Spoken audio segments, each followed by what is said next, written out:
Yeah, welcome everybody. It's a great pleasure to have you here for this panel. The panel is called Embedded Value and Platform Your Business. So that's the topic actually.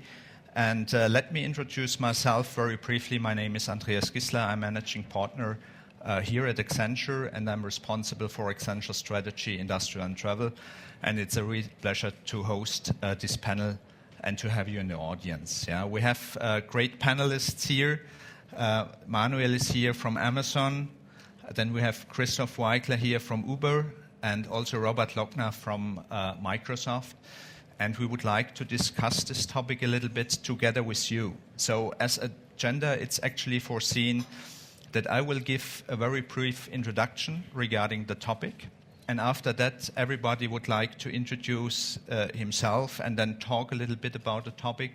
So having a brief TED Talk. And after that, I will raise some questions, and then we'll open it for the entire panel.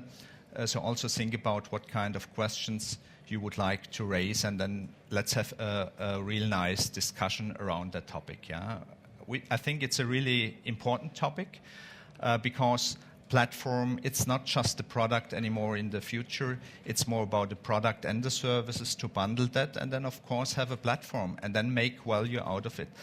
For example, when you look to the automotive industry, there are a lot of different kind of platforms. Yeah, we have connected car platform, for example. We have mobility platforms. They are thinking about the OEMs, and also e-commerce platforms, and they're thinking about to invest a lot of money. But the strategic question actually that we have currently is, do they really have to do everything by themselves, or should they partner? And we have always two dimensions. We have the B2C dimension, which is probably very easy. But here on the fair, we have also a lot of B2B companies. And here we have exactly the same question. Should they invest the money to build their own platform, or should they probably better partner with tech companies? And that's the question we would like to discuss with you and also solve a little bit at the end of the discussion. Yeah? Now, let's start, I would say. Let's start with Manuel. Manuel, probably you can say a little bit about you, and then we go around. So everybody introduce himself very briefly, and then we start with the TED Talks. Okay. Manuel. Perfect. Thank you very much. My name is Manuel Bonet. I'm the head of manufacturing, travel and transportation enterprise accounts at Amazon Web Services. Amazon Web Services is part of Amazon, and we want to be the most customer-centric company. What does this mean? For us, it's really important to be customer-centric and customer-focused, and I will talk about customer centricity and customer focus in terms of the platform, as Andreas just mentioned. Very good, thanks. Christoph? Hey, I'm Christoph Weigler. I'm the general manager for Uber in Germany, which means that I'm responsible for everything we do in the market. And as you know, Uber is a mobility platform. We connect drivers and riders in over 600 cities in the world. And I'll talk a little bit about kind of the lessons learned from our experience in building a platform and what maybe some other businesses can take away from that. Cool. Robert? Microsoft. Excellent. Yeah, thank you very much. Yeah, my name is Robert Lokner. I'm in the global automotive industry team and responsible for EMEA. So what we do, and for automotive I have to say, so what we do is we're working with our large customers and suppliers in order to gain together with these guys competitive advantages in the leading topics in the different industries. So this is what I do with our account teams on a global base, specifically in EMEA. Okay, great. Now let's come a little bit to the content, yeah? And also never forget the B2B and B2C context. And probably, Manuel, you start also based on your experience regarding the question, should companies build their own platform or should they better partner? So what's your experience on that? Yeah, sure. So before I get to the question, part of my job is really to work with companies who are innovating on behalf of their customers and who are also reinventing themselves. And they come to us because they want security, they like the pace of innovation. They also want to do it at global scale. They basically come to us because we are also leading in the enterprise space in terms of cloud computing. And many of them are building platforms using our technology. So, for example, GE has built a manufacturing platform where they do rapid prototyping. We have companies like Here. Here is owned by Audi, by Daimler, BMW, and Intel. They do map services and location-based services, and they use the cloud for that. And in addition, we have, for example, more traditional companies like Siemens. They operate MindSphere on AWS, and with that, they enable other customers like Volkswagen to, and that was recently announced, build the industrial cloud. That is also a platform that they are building jointly on our technology stack. So we have a lot of these discussions. To your initial question, I'm not sure if this is the first step to discuss about the platform itself. I think it's an option. So what we do at Amazon, we want to work backwards from the customer. So we really want to try to understand what do customers expect, and that's true in a B2C and in a B2B context, and we work backwards from it. If you just look at what customers value, it's no longer the product itself, and it's no longer the service itself.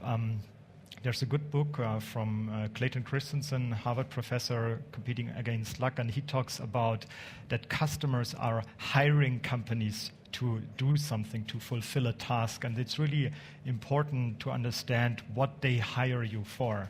So in the mobility space, for example, it's no longer the product, the car itself. It's really to understand, okay, getting from A to B, maybe doing it in a premium car, maybe having a cozy experience, being in an autonomous driving car, but still able to work. So I think the complexity of understanding what customers want is changing dramatically, and we help, because that's how we work and that's how our own business model works, to facilitate these discussions with customers. Just to give you an idea, because you can argue that we are a platform ourselves, not just a retail business that we are operating, but also the web service business that we are operating. The idea behind is basically a flywheel. So it's centered around growth, and we think that you have to have a great customer experience. If you have a great customer experience, you have more buyers coming to the platform. If there is more buyers on the platform, you will have more sellers on the platform offering their goods and services. That leads to a bigger selection, and that again feeds into the great customer experience, and we call it a flywheel. With that mental model, you see that once you kick it off, once it's started, it accelerates. And a second dimension is, if you do that, if you grow, you will have economies of scale, and the economy of scale will put you in a position to also decrease your prices, which is feeding back into customer experience. And that's a very simple mental model that we take to every customer, and that we want every customer to apply to their own business model. And that's what my understanding of platform is. That's what I do on a daily basis, and honestly, that's the most exciting part of my job. Very interesting. Thanks for that. Let me come to that in 1 minute. Yeah, that's highly interesting. Christoph, on the other side, we see currently a lot of automotive OEMs, for example, and they're trying to build mobility as a service, right? And therefore, they would like to build up mobility platforms. On the other side, we see, for example, Uber or other companies as mobility service providers already. What's your view on that topic, platform, especially in the context of mobility? I mean, first of all, what I would say is that it's a fastly evolving topic, and even for us, what we understand under our platform has changed rapidly in the last couple of years. So when I joined Uber, it was only about you press a button, you get a car. That's all there was. And now it's we want to be a mobility platform integrating all kinds of different types of mobility. So even in Germany today, you can get a car, you can get an electric car, you can get a classical taxi, you can get an e-bike if it's a short trip, and maybe it's sometimes it makes more sense in a condensed city to take a bike versus a car. In other cities around the world, we have public transport included into the app. So we evolved a lot in that area, and we've even gone beyond mobility. There's a product called Uber Eats where you can press a button and deliver and get food delivered to your doorstep. And we're actually the largest food delivery company in the world outside of China already as well. Right? So you can use the same platform to do other things as well. So what I would say in terms of what other companies can take away from that and some of the lessons learned, I think what we learned is, first of all, if you operate a platform, you have two customers, right? In our kind of core business, it's a rider and a driver, and you have to be very precise in the way you formulate the value proposition for these two. And I think we, for example, focused a lot on the rider in the past and maybe not as much on the driver. And I'm particularly proud of the fact that we really came around and I think improved our level of service a lot in that end as well. And one of the things we've done is really focus on customer service to both sides of the platform, which I think is really key. So, for example, on the driver side, in every of the 600 cities that we operate in, we have a physical service center where drivers can go to and interact with us. So it's not just a virtual thing in the cloud; it's something physical you can kind of experience. And for riders, it's obviously more virtual. But for example, there's a lost item process. If you lose your iPhone in an Uber, there's a very good progress, and it's 99% certain that you will get your iPhone back the same day, which is something we are really proud of. So that's the one piece, and which you can learn. And the other thing is, as I said, you can really use your platform to build adjacent businesses, as we've done from coming to cars, adding bikes, adding public transport, and adding food delivery, and we're also working on autonomous cars, etc. So those are the few lessons learned I see. And to your question, how we cooperate with, or what's the kind of recommendation or maybe the thought process for automotive companies, I'm very much convinced that we will see a lot more partnerships in the future. So, for example, we have a partnership with Daimler where they will bring their autonomous cars on our platform. Mm-hmm. So once the autonomous car is kind of fully developed, it will be deployed on our platform, and there's a kind of revenue sharing agreement where it's a strong partnership. And we announced a partnership with Flixbus two weeks ago where we kind of create an end-to-end journey with another digital mobility company. And that's, I think, fundamental to the entire ecosystem, that it's not one platform that will do it, but it's more a tightly knit network of partnerships that will kind of evolve in the future. Very good. Thanks, Christoph. Robert, how about Microsoft? I mean, also offering different kind of services for platforms, right? What's your view on that topic? Yeah, let me come from the customer view. I mean, the platform business is definitely an approach which provides you more benefit, more value than the classical way of work. Why is this the case? I think the industry, the B2B, is now learning and trying to adopt what was happening or what is still happening in the area of B2C. I mean, let's take a look. I mean, Uber, super successful. Amazon, super successful in these areas. And Manuel, you have described how a platform business works. I think what is going on right now is the industry is trying to see how can we take this experience of a platform B2C into the area B2B, and why is this the case? I mean, you have platforms in agriculture, retail, health, you name it, as well as in automotive and extended, of course, in the mobility space. So what is happening, and we have announced 2 days ago with BMW the open manufacturing platform. So what is it about? The point is here that if you want to gain really competitive advantage, and in automotive we have typically the connected car user experience, we're talking about autonomous cars, we're talking about how to improve manufacturing, we're talking about mobility services, then these are super important pillars. My experience, and I'm dealing with all the German OEMs and suppliers, is the issue that they have, it's super hard and more or less it's not possible to define what is my vision of the future of the factory. What is my vision of mobility of the future? And this is the reason why such a platform is in the moment super promising in order to bring different players, technologies in a huge discussion environment in order to provide, let me say, on a fast track. It's really about time to market, reducing cost, optimization, and so on and so on. It's a different approach. So this is how we see the platform business, and this is where we as Microsoft are working together with our large customers and also with our suppliers in this area.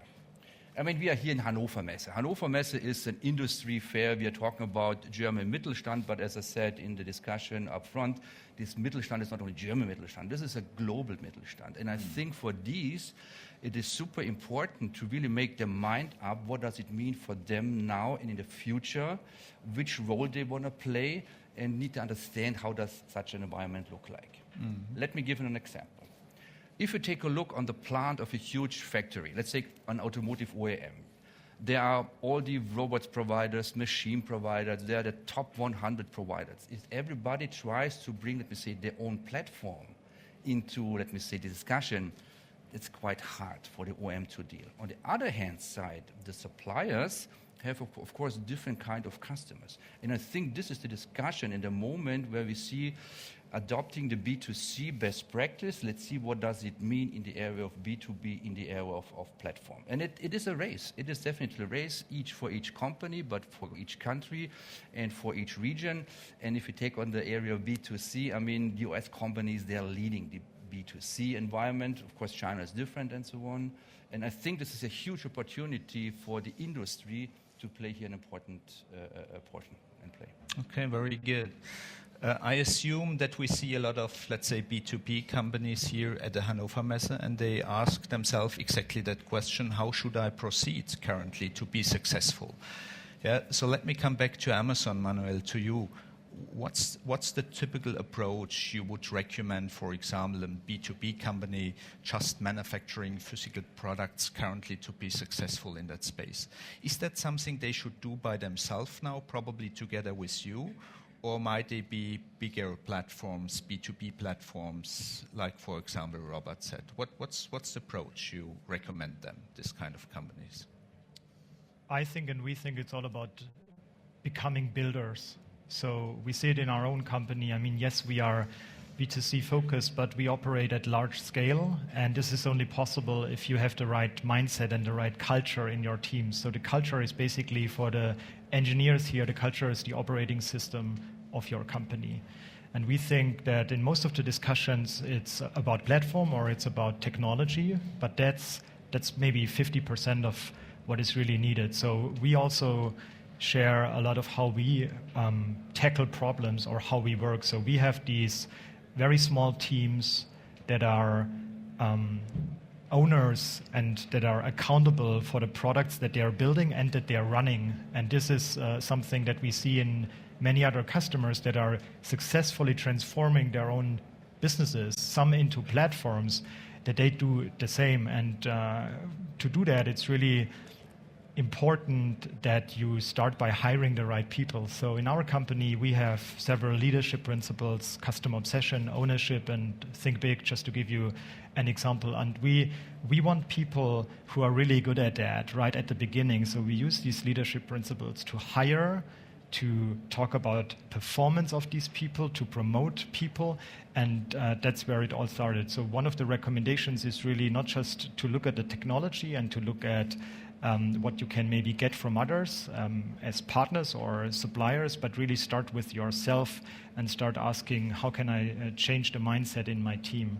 We try to support this with technology. So what we see a lot is, for example, that many companies struggle to hire data scientists.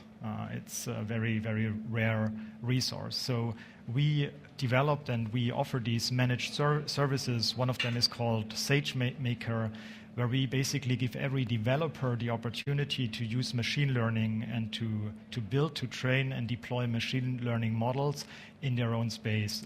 By doing that, we help them to make use of the freedom that they have and basically be the owner of the product, be accountable for the results. And that is our approach, to take away the heavy lifting and to let the people that you have focus on what's important for your customers and eventually for the transformation of your business model. Okay, very good. Now, I would be interested in the Microsoft view also regarding that. For example, what kind of capabilities should a company, a P2P company, for example, build in the future, and what kind of capabilities they should not build, they should better source, right?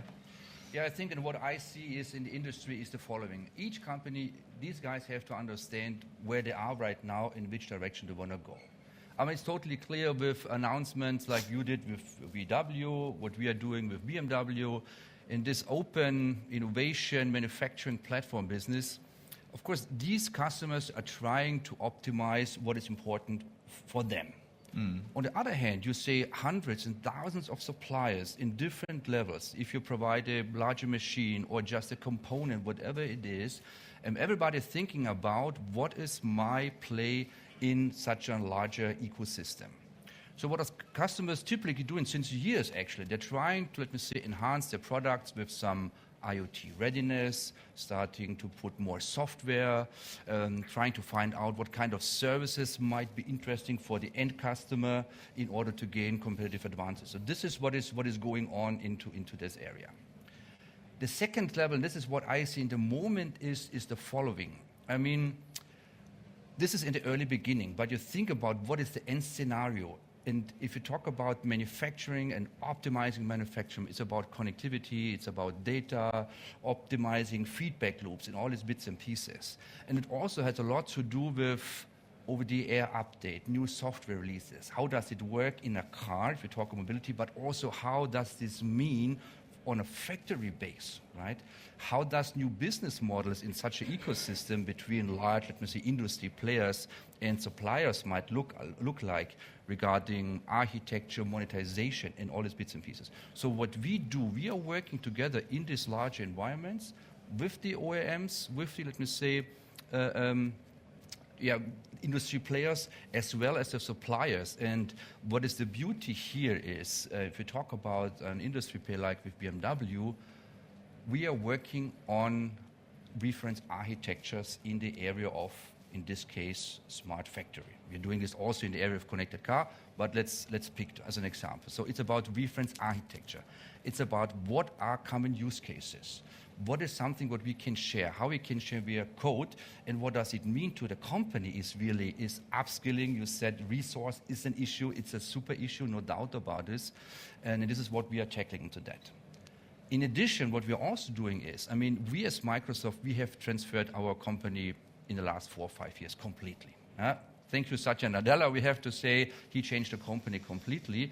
And what is happening is, and a nice example, I like examples, is how you want to develop software in the future. If you think about DevOps, continuous integration, continuous deployment, then the technology behind this is just the smaller piece. What is important, and you need to do organizational change. It's a cultural change and also a huge challenge for the leaderships, how we want to compete in the future, who is our partner, what do we do in which directions. So this is super challenging for all these companies, and they're doing step-by-step approaches, right? It's not a big jump, it's more really the agile step-by-step approach, and this is what we are doing. We're helping, let me say, our industry players building up the ecosystem in order to speed up all these bits and pieces. Okay, very good. Christoph, actually, what's your view? You just elaborated a little bit about your platform that you have currently. At the same time, you see that a lot of different kind of OEM are arising now, trying to build their own platform. What's your view also on your platform? How should this evolve to be and stay market leader actually in the mobility space?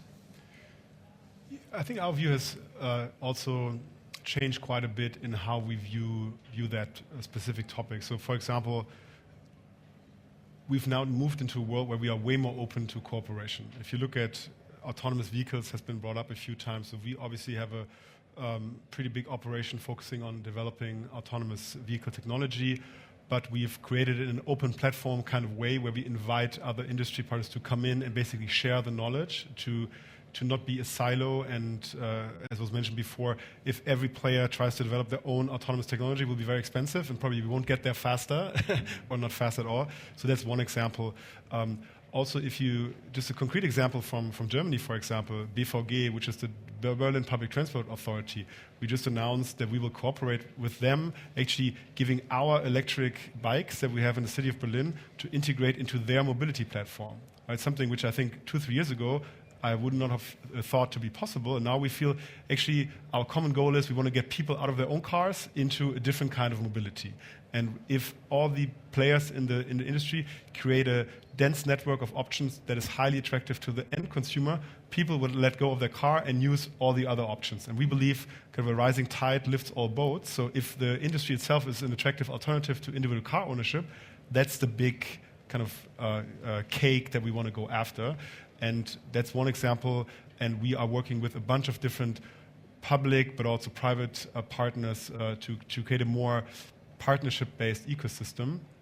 And again, if you look at Germany, there's 40,000 taxis in Germany, but 40 million individual cars. So that's clearly the big market opportunity. And we need to make sure the network itself is very strong and attractive.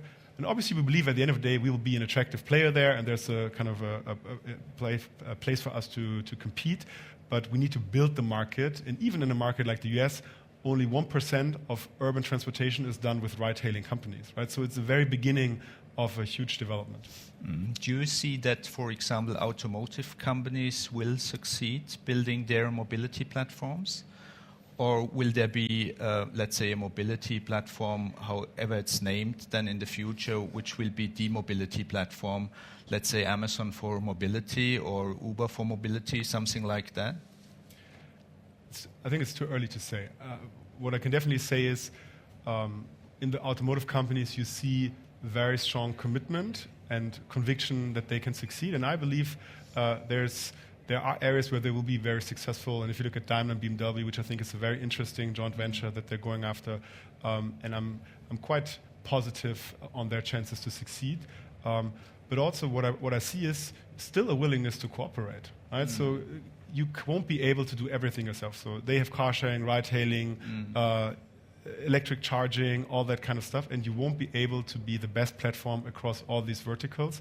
And we are open to cooperate in kind of in both ways, integrating other services in ours, like we've done with Lime, for example, in the US, a big e-bike and e-scooter sharing company, where actually their bikes are shown in our app. Right? So it's better for them because they have more consumers. It's good for us because we have more options to show in the app, going back to the flywheel that was just mentioned.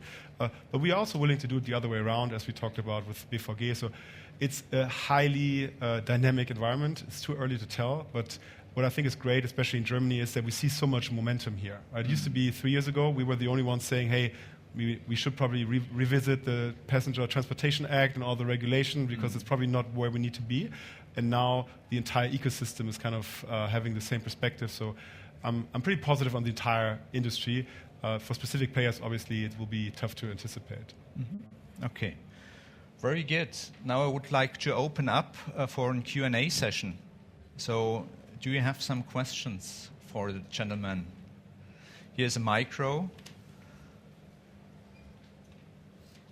So Eric here. I could take Eric. without the micro. So a quick question for Christoph. And so I understand the value of the platform. And I'm not saying you should do like Amazon, but you've got an asset that you can sell to others.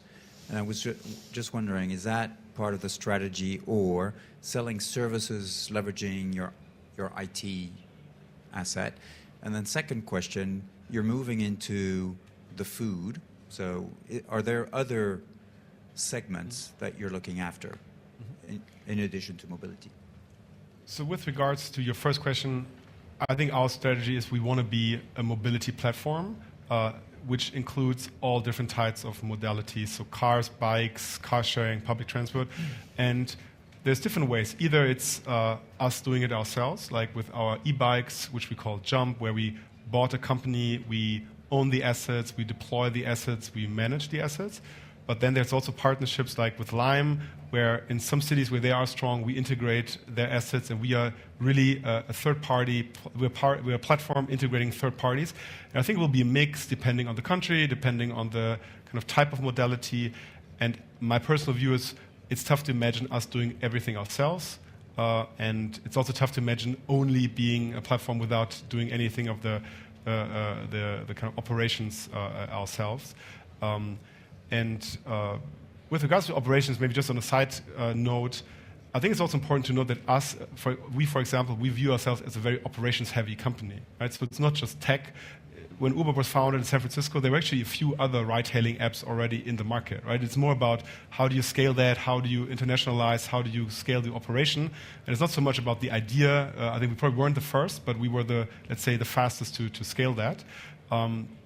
And yes, we've gone from mobility to food delivery, and we've actually just announced 2 weeks ago that we are bringing Uber Freight to Europe. So that's already a big part of our business in the US, where we connect kind of logistics companies and shippers. Obviously, it's the same idea. You have, let's say, a fairly inefficient market of logistics where half of the trucks usually are empty on the road. And we bring kind of our matching technology to the same space. And we just announced a pilot in the Benelux where we actually bring that product also to Europe. Very good. Some more questions? Yep. Is it? Yeah, perfect. Okay, yeah, I stand up. Hi, everybody. With regards to partnering, how do you see it compared to, for example, Alibaba or WeChat? They prefer to do end-to-end in the whole chain and do everything by their own. How do you see that compared to partnering? Because their approach is saying, okay, partnering is not as efficient as doing it by our own. Could be a question for Amazon, right? Probably for Manuel. Yeah. So I'm happy to take that question. If you look at our business model, and I'm talking about Amazon Web Services right now, it's really building blocks. So we do everything we can that our customers can build technology and solutions and applications themselves. So our approach is really talking to these customers and getting an understanding what building blocks they need. So for us, it's not really the strategy to come up with a solution or a end-to-end service. If you look at the services that we have right now, it's over 165. These are not services that are software as a service, as it's called in the market. It's really platform for managed databases, for example, or the SageMaker service that I talked about.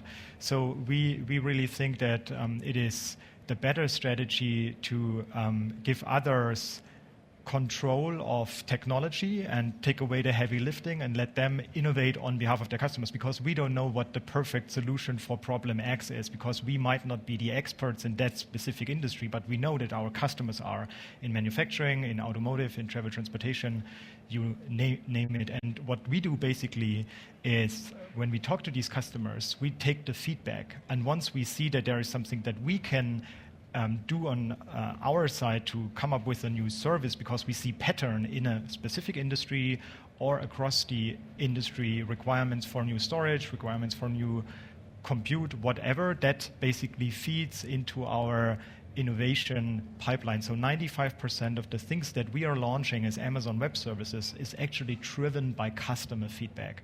And that is our strategy, and that is basically how we operate. And maybe let me add 2-3 comments on that. I mean, we have to see the markets are different, right?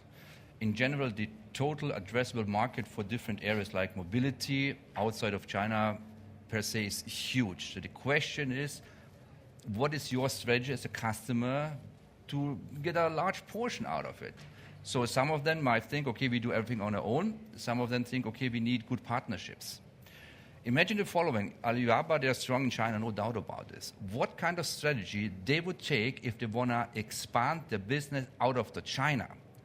Would it be the same, or would these guys doing more on the partner level and so on, right? This is something where you have to really think about, and this is also important for all the Mittelstands companies. Think about which market, in which direction, what you think you should do on your own, and what is something you should partner on it. It's a journey. It's a journey.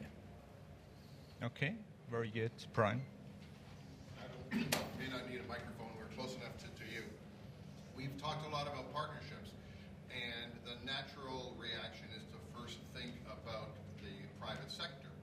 We've had some panelists on in your chairs over the last few days representing academia, and then there's obviously the public sector. I guess my question would be, to what extent is that still fertile soil to till? Maybe Robert and Christoph as well? Yeah. I mean, happy to go first on this one. So definitely super important, especially in mobility, where kind of our canvas are the cities in the world. So politicians and cities and municipalities are very important stakeholders, and I think we acknowledge the fact and we embrace the fact that we have to be good partners in these cities in order to be successful as a company.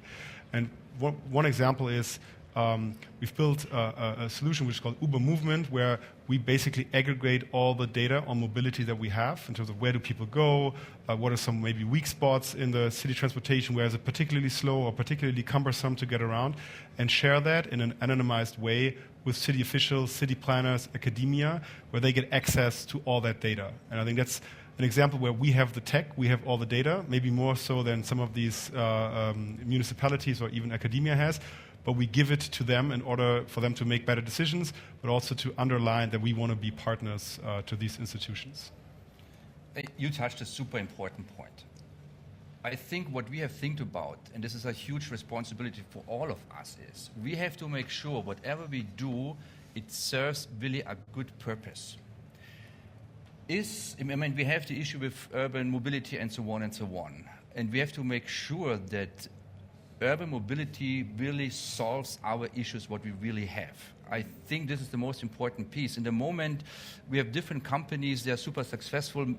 Individual, let me say, mobility is maybe in some cases not the best way. And this is what we have to do in all the industries. And this is super important. I mean, mega trends, like you said, urban mobility, people getting older, and so on and so on. This is something what we have really worked together, and this is the idea also to having the platform in place. And this is not really a super technical play. It's really about partnership in which direction this goes. And I'm happy. Let me say there are large cities like Singapore and Hong Kong and Sydney and so on. They are really advanced compared to Hanover or Munich. Let's say I live in Munich. I mean, but this is what we need here, and this is, I think, what we also need. Large players who are able to fix these issues. That's a huge responsibility for us and also with Accenture together to fix these issues. I think this is the more important piece. And if you talk about to the mayors of all the cities and so on, they want to really solve safety, security, transportation in their cities, because this increases our quality, and this is what we want at the end of the day. And just to add one example, Deutsche Bahn, for example, they decided to get away with all the heavy lifting with regards to IT. So DB Systel, one of their IT subsidiaries, is moving to the cloud, and that will give the Deutsche Bahn teams the ability to really innovate and to iterate faster on the changing customer requirements, not just for rail transportation as it is today, but also for the other areas of mobility that they are experimenting in. Thank you. Okay, very good. Some final questions? No? Okay, otherwise, I would say let's come to an end. Yeah, wrapping up a little bit. Probably we talked now about platforms, we talked about B2C, also the vision regarding B2B. Probably from each of you a final statement, also including a recommendation for B2B, especially smaller B2B companies who are not that far advanced, for example, like tech companies already. So what would be your advice to, let's say, mid-cap or even smaller company CEOs, how they should proceed to make product plus service as a bundle via platform possible on the one hand side, but also then valuable for the company and generate some profit out of it, yeah? Probably final statement of each of you. Robert, would you like to start? Yeah, I mean, if you talk about automotive, I mean, I'm doing automotive. The important piece is the following. We are not competing with our customers and partners. We are not building cars. We are not building autonomous capabilities. We are not investing in electric vehicles in this area. But what we do is we provide leading-edge technology on a global space,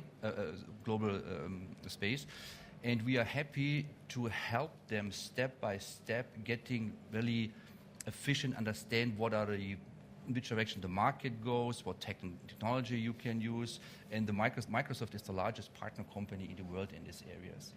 And in addition to that, we are also going top-down, working with the large, let me see, industry players, and do the matching here, what might be the best solution in order to speed up, especially with these smaller companies, if you want so, to help them to succeed and be competitive here. So this is what we as Microsoft would love to do. Okay, very good, thanks.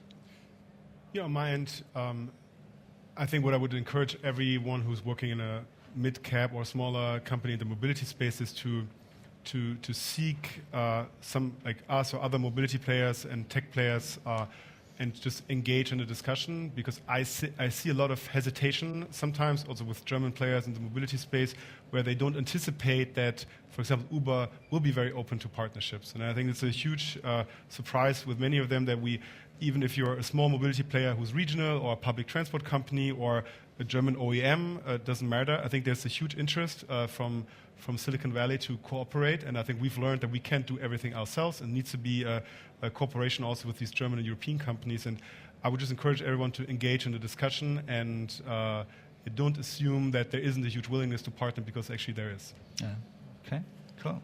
So talking to these companies that you mentioned, I would go back to the mental model of the flywheel and have this discussion, and that also triggers if and what partners are needed to be successful as a platform, maybe, or in the transformation of your business model. I would again highlight the culture piece, so really changing how the teams work and how you measure success, and also how you treat failure in your companies. I think that is extremely important for German Mittelstand in particular.